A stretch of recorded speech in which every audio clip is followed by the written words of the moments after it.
keynote speaker is not able to make it to Prague, or was not able to make it to Prague, better said. It's Siddarth Patil, the founder of Comdex. They are offering decentralized synthetics, so yeah, welcome Siddarth.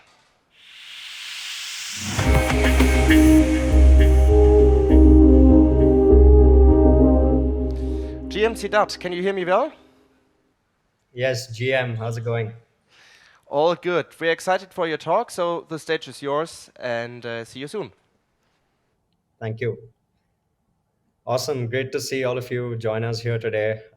Unfortunately, I couldn't be there in person. I would have really loved to be there and meet all of you guys in person. But nonetheless, happy still to be here and talk to you guys today.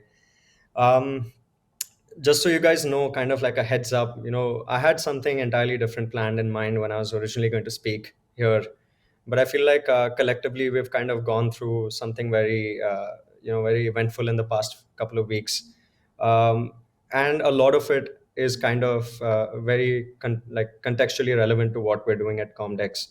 So maybe I'll just start off by telling you guys a bit about where we started with Comdex and how we arrived here, and then maybe in further on we can talk about what Comdex is.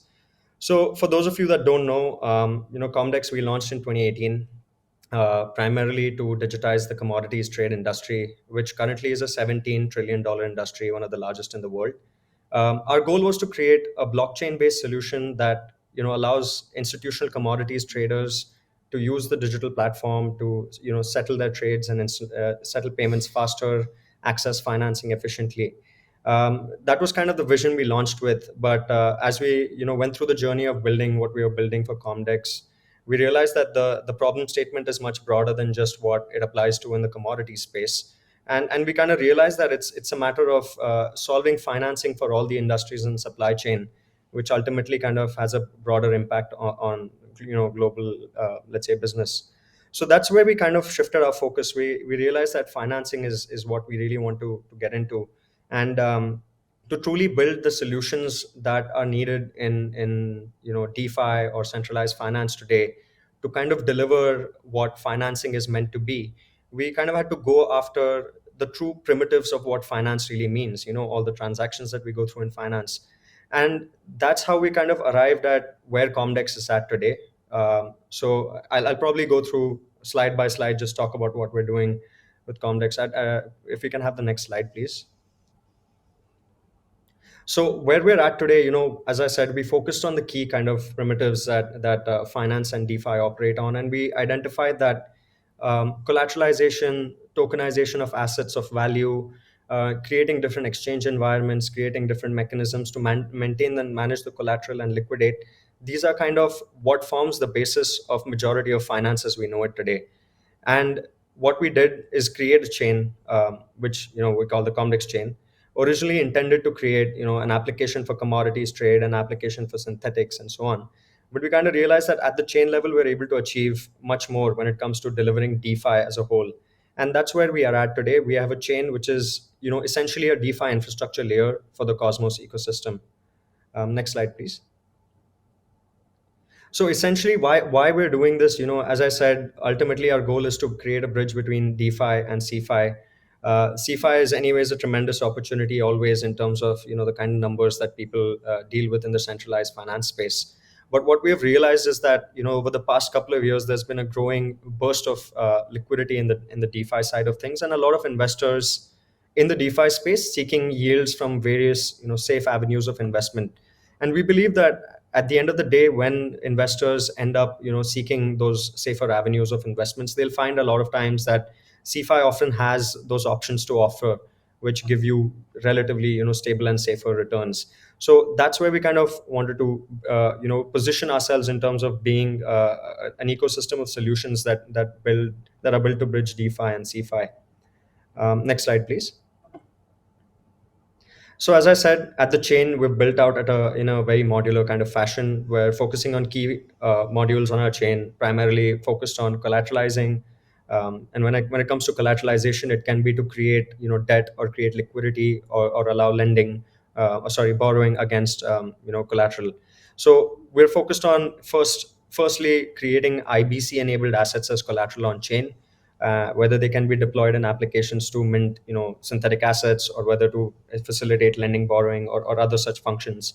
The asset tokenization module is something we are currently employing on our enterprise trade application, where we are able to convert documentation signifying ownership of cargo of physical commodities cargo into NFTs that are represented on chain, where a digital environment for the exchange of these NFTs kind of keeps track of all the digital trading activity that happens with these physical commodities. And then ultimately creating different exchange environments based on, let's say, peer-to-peer exchange format, or an automated market maker is something we want to kind of facilitate.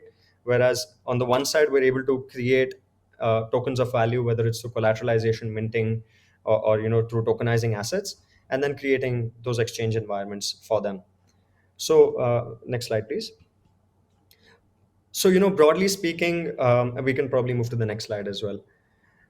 Broadly speaking, why did Comdex kind of take this approach? To some extent, when you look at the Cosmos ecosystem as a whole today, where it stands, uh, in terms of using DeFi and kind of doing DeFi things, quote unquote, there aren't too many things that users who hold IBC assets can do today to gain liquidity. In terms of generating yield, you could LP on Osmosis or Crescent, or on the dexes that we have available. But besides that, there isn't a flourishing DeFi ecosystem in the Cosmos ecosystem today. But there's several reasons to this. Part of it comes down to kind of the complexity of building DeFi, especially when it comes to building using Cosmos.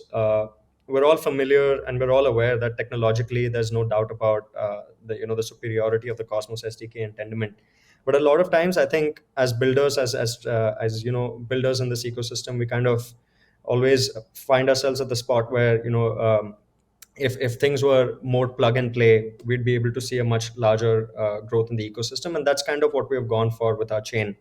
And in terms of us as builders as well, we have always kind of spoken very openly about what kind of products we are focusing on and we are building on. So most of you are familiar with our enterprise trade application, which is currently live. It's processed over $160 million in trade workflow volumes. C Asset, which is our synthetics application, is currently on DevNet, so you guys can go check it out, have a look, have a poke around on it, and go through.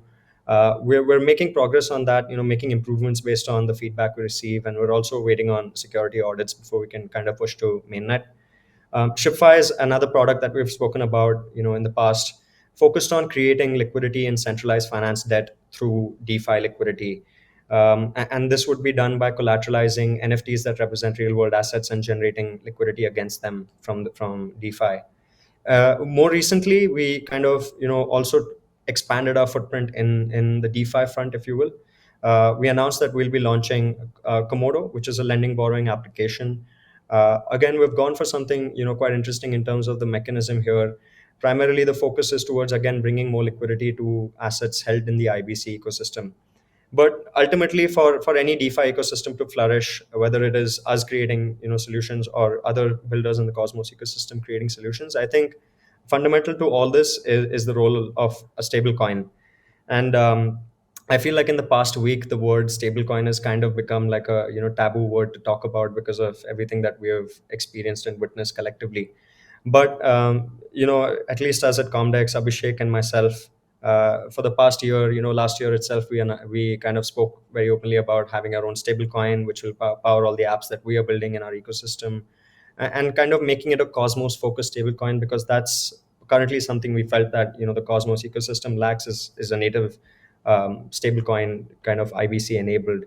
So we spent almost several months last year doing rigorous research on various mechanisms, flirted with various ideas of how the stablecoin could kind of maintain peg. But at least personally, myself, Abhishek, when we kept going through the rounds of research, we arrived more or less at the idea that the focus has to be to create liquidity for Cosmos assets, and therefore going for a collateralized model for a stablecoin is something that serves both the functions of providing liquidity for Cosmos assets, and at the same time creating something that's robust, reliable, and safe in terms of maintaining its peg as a stablecoin. So I guess what I want to talk to you guys today about is Composite, which is the stablecoin that we'll soon be launching on the Comdex chain. If you can go to the next slide, please. So again, for those of you who are familiar with DeFi, who have used other protocols in DeFi, especially when it comes to some in the Ethereum ecosystem, would be familiar with MakerDAO and their stablecoin DAI. So what we have built here is largely inspired by DAI, because when it comes to studying the model of DAI, we feel that is probably the most robust stablecoin model out there in the DeFi ecosystem as a whole today. And it has truly stood the test of time in terms of all the volatilities that the market has had to throw at it. So we've kind of gone for the same model, but trying to leverage what the strength of IBC truly is, which is to use various assets in the IBC ecosystem as collateral. A lot of you today, when you look at how MakerDAO or DAI on MakerDAO is collateralized, it's predominantly collateralized by I think more than 60% USDC, which is technically a centralized stablecoin. But I think we'll skip over that for now, and another 20% or more collateralized by Ethereum. So you can see that to some extent, DAI, even though it has multiple collateral types, is kind of overexposed to Ethereum or to risks of such assets. What we kind of want to do is spread this risk out by leveraging IBC and enabling collateralization of multiple IBC assets. So I'm talking users who hold Atom or Osmo or AKT or tokens like Comdex, for example, who could collateralize their tokens and then access liquidity against it in the form of stablecoin, which is essentially a debt. So that is how stablecoins would get the composite stablecoin would get minted on the chain. We will have a have a token for the governance of the stablecoin in terms of managing various parameters and ultimately the long term monetary policy of the stablecoin. And this will ultimately be done through the Harbor token, which will be the governance token for the stablecoin.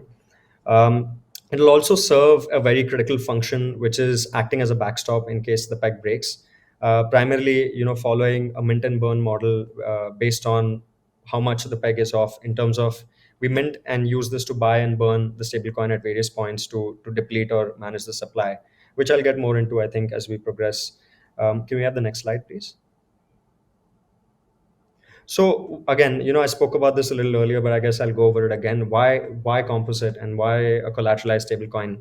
Firstly, if DeFi is to ever take off and evolve in Cosmos, which it will, it needs to be powered by a kind of a native stablecoin that truly belongs to this ecosystem and powers all the applications. The events of the past week have shown to us that algorithmic stablecoins, although they're great for capital efficiency and I guess um, adoption, you saw that in terms of maintaining peg in volatile markets is something that still remains questionable. And at a broader scale, we kind of wanted to, again, going back to the point of creating liquidity on all the Cosmos ecosystem assets, and that's kind of where we arrived at this model for the stablecoin. Next slide, please. So in terms of the key question on our minds here is, of course, how do we ensure that the composite token maintains its price to $1? So just to clarify, I mean, if you look at the core kind of what a stablecoin is meant to achieve, it's meant to be a stable representation of purchasing power. We often think that the goal of a stablecoin is to just peg itself to a number, let's say like a dollar, and kind of keep it there. But we kind of believe that it has to be a representation of stable purchasing power, which is why we kind of soft peg the composite dollar to a stable to the US dollar. And we take the US dollar because and looking at the global macro environments today, that is kind of the de facto currency in which the world trades today. So as the reference for purchasing power shifts in the future, as global macroeconomic conditions evolve, we'll be kind of looking into shifting the peg away from the US dollar to such metrics that kind of maintain stability. How the peg kind of maintains is, if the stable coin ever goes above a dollar, you're able to mint it from the protocol at the price of a dollar and then trade it on the markets for more than a dollar and kind of pocket the difference. And if the stable coin ever trades below a dollar, those who have already created the collateralized CDPs, or those who have basically minted the stable coin as a debt from the protocol, are able to purchase that stablecoin cheaply from the market and pay off their debt cheaply. We kind of enforce, or rather incentivize, this behavior through controlling various fees and interest rate mechanisms on the protocol as well. And as a backstop, as I mentioned before, if the peg ever goes beyond where the protocol needs to step in and bring it back, we'll be using the governance token through a mint burn model to ensure that the peg remains closed. Can we have the next slide, please? So when you look at a stable coin, like the DAI and MakerDAO's case, or what we're trying to build here with Composite, um, ultimately, when you're truly building decentralized money, which is collateralized as well by decentralized assets, the game isn't really about pegging, I believe, the stablecoin to a price of a dollar, and not achieving arbitrage necessarily directly by pegging it back to a dollar instantly.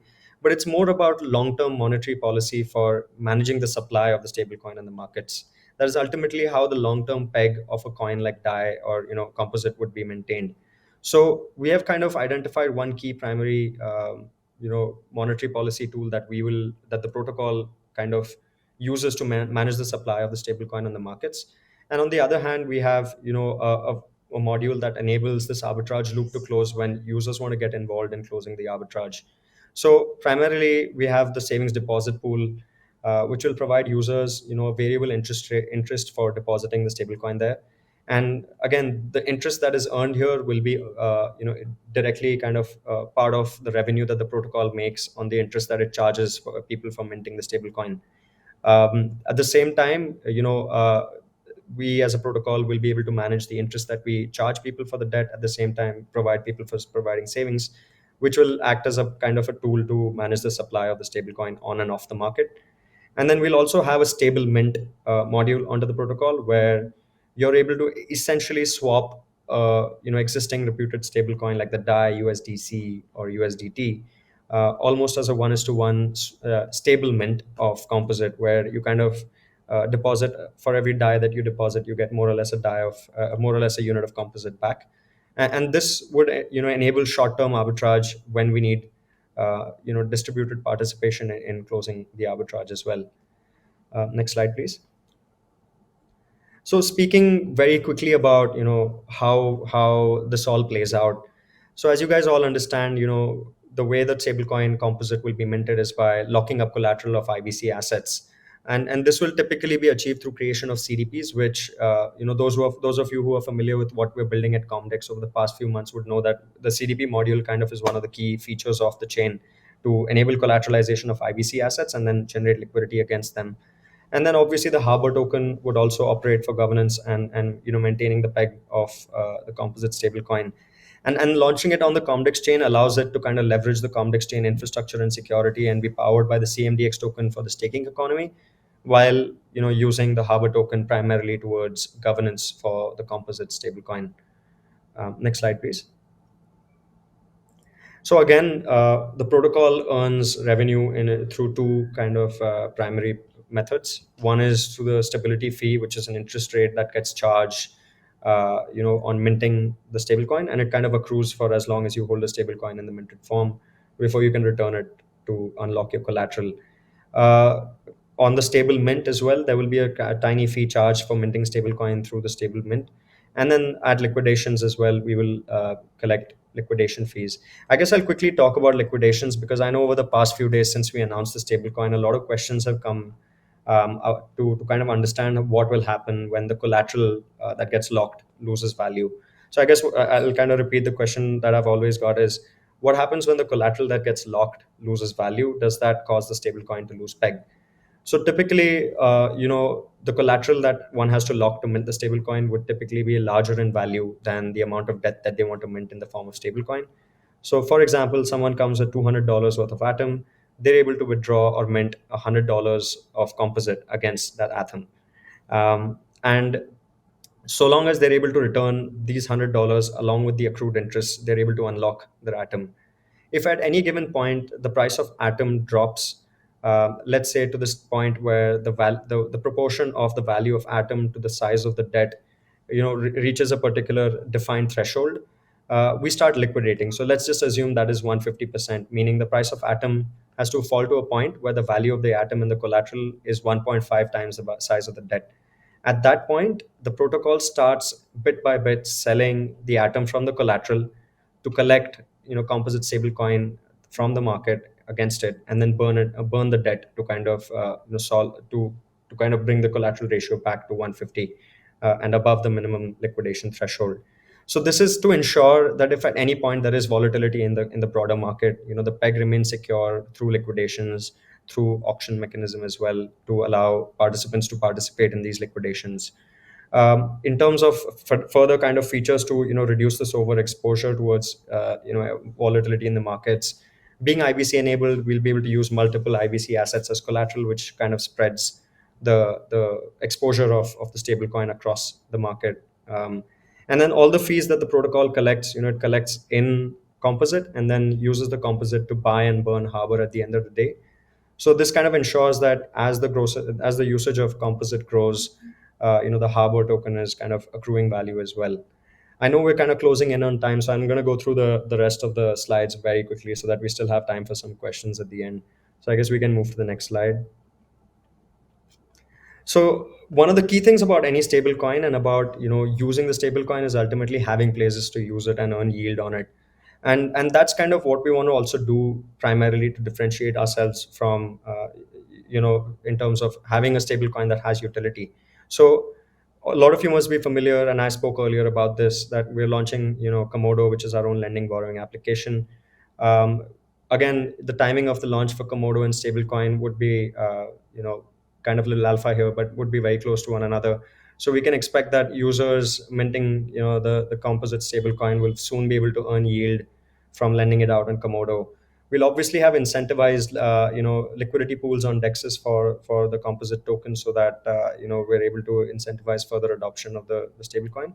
And then ultimately, when you kind of when the synthetics app C asset comes out, we'll create synthetics pairs with the stablecoin and allow collateralization of composite as well, to ensure that there's kind of adoption ready on day one for when composite launches. Next slide, please. In terms of growing the adoption of the stablecoin, we've all kind of been part of the Cosmos ecosystem over the past year and seen tremendous growth in the ecosystem in terms of not just market cap and transactions, but also in terms of the number of chains that are operating and how it's grown. On the CFI side, we've already seen $160 million of trade volumes and workflows. We are working on getting MOUs signed with our existing institutional clients to use the composite coin for settlements on their business activities. We have projected around 500 million worth of volume that we can expect in the first year when settlements get enabled on that application. And ultimately, the vision is always to be a part of DeFi, to be the part of DeFi in the multi-chain future.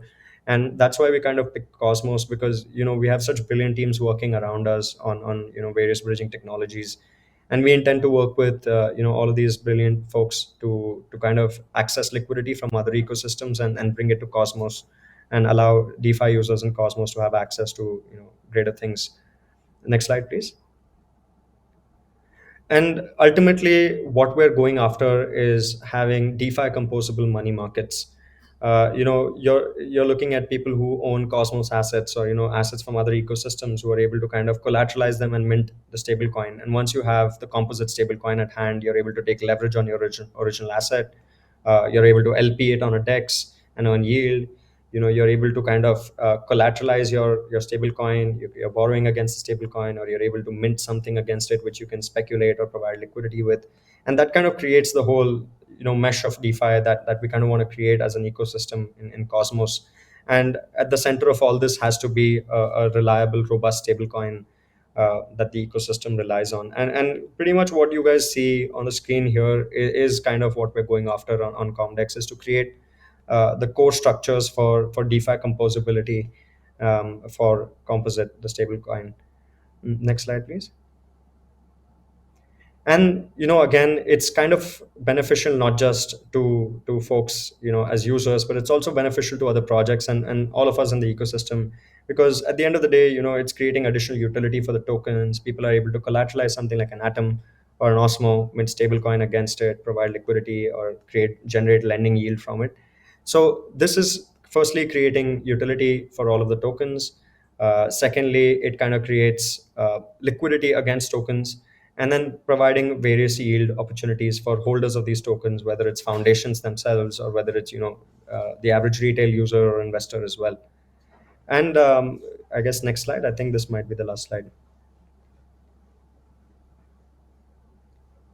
But yeah, I mean, to kind of summarize what we're doing, a lot of us, what we witnessed in the past few weeks has kind of been like a wake up call, if you will, in the DeFi ecosystem as a whole, where name of the game has to be composability, and the name of the game has to be sustainability. We're all drawn to high APRs from protocols without questioning where the APRs kind of come from. But creating a permissionless minting of a completely decentralized stablecoin, creating lending, borrowing markets for this stablecoin is kind of like creating distributed and decentralized participation in money markets, which prior to Web3 has never been done in history before. Retail investors can never participate in money markets in traditional finance, and this is kind of a step in that direction to truly decentralize money, or to truly decentralize fiat, ultimately, by kind of on ramping it with the Web3 world. uh, that's kind of the end of my presentation today. Happy to take some questions and talk to you guys.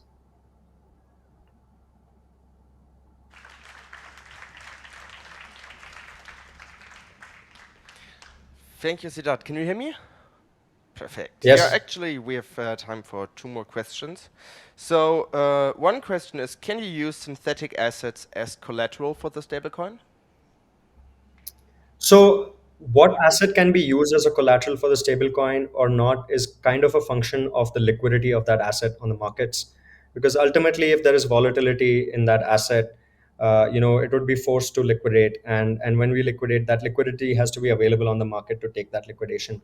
So, definitely, there is a possibility to have synthetic assets as collateral for minting stablecoin, but it's all a function of how deep the liquidity for that synthetic asset would be in the market at the end of the day, and all being kind of governance based, community can kind of discuss and vote such decisions into action as well.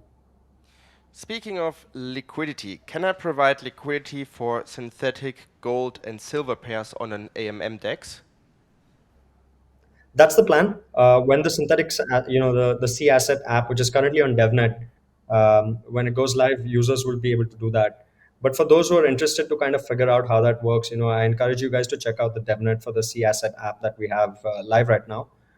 You guys can go to the faucet, get some CMDX tokens, start collateralizing to mint, let's say, gold, silver, provide long farm or short farm on the AMM as well, to kind of understand how yields will be generated on that when it goes live. Thank you, Siddarth. Thank you for having me.